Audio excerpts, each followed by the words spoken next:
Yeah. Since 1973, the Air Force had given us a new plane, transferring small planes to a big cargo plane called the C97 Stratocruiser. So I had to learn everything about the Stratocruiser so the pilots can fly it. And as little did we know the amount of time that we had the Stratocruiser. One day we went to work. They called us in the auditorium. And it was somewhere around 1973. The Air Force called us all in and they said, "Men, as we got a new battle, war, and it's on pretty far on the other side of the world. As you know, Vietnam is not around the corner." He says, "We have a problem that we must bring supplies to the troops over there. And we gave these planes to you to maintain. And thank God they're all in commission. Well, here's a problem. Says we can take these planes right now, but their planes need peak crews. Says you don't have a presidential order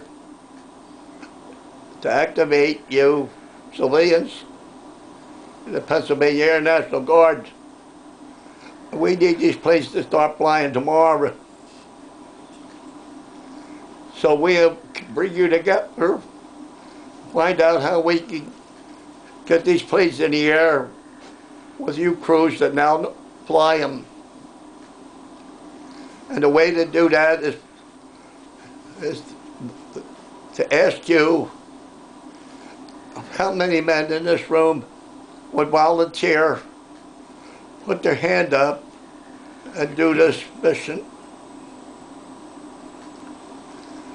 Out of all the question was, how many of you would volunteer? Only 15 hands went up.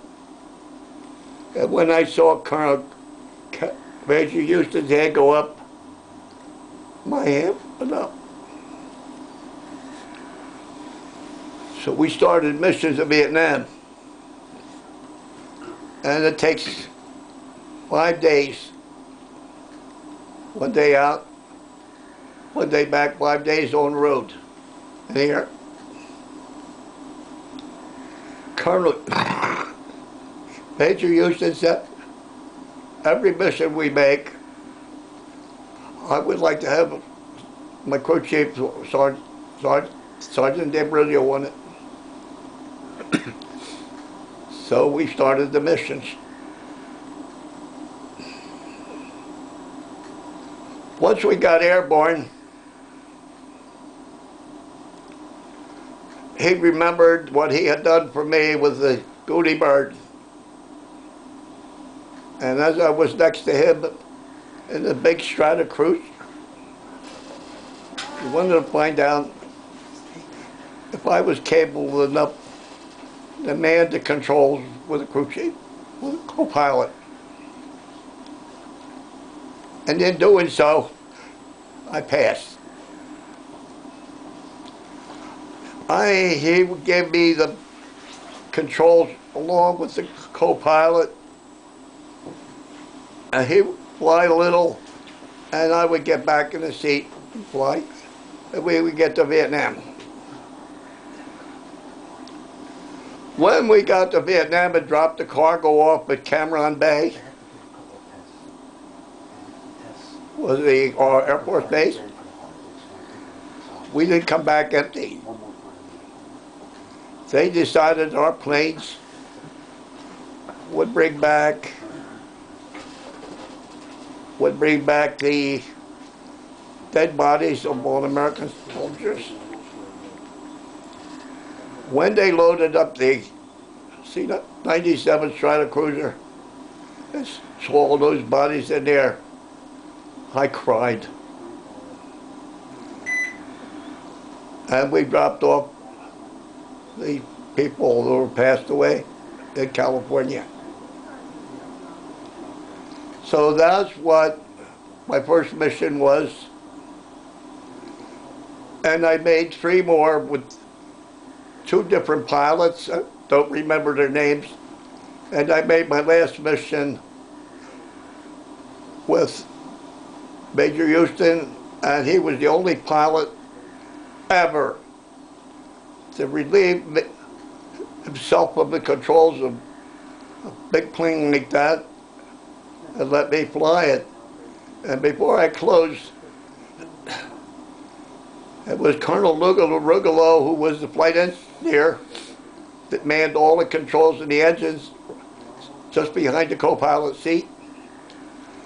And when Colonel Houston got out of the seat, stood next to him, he looked up at him and he said, "Colonel," he says, "is it out of ordinary to have a enlisted man with a big plane like this?"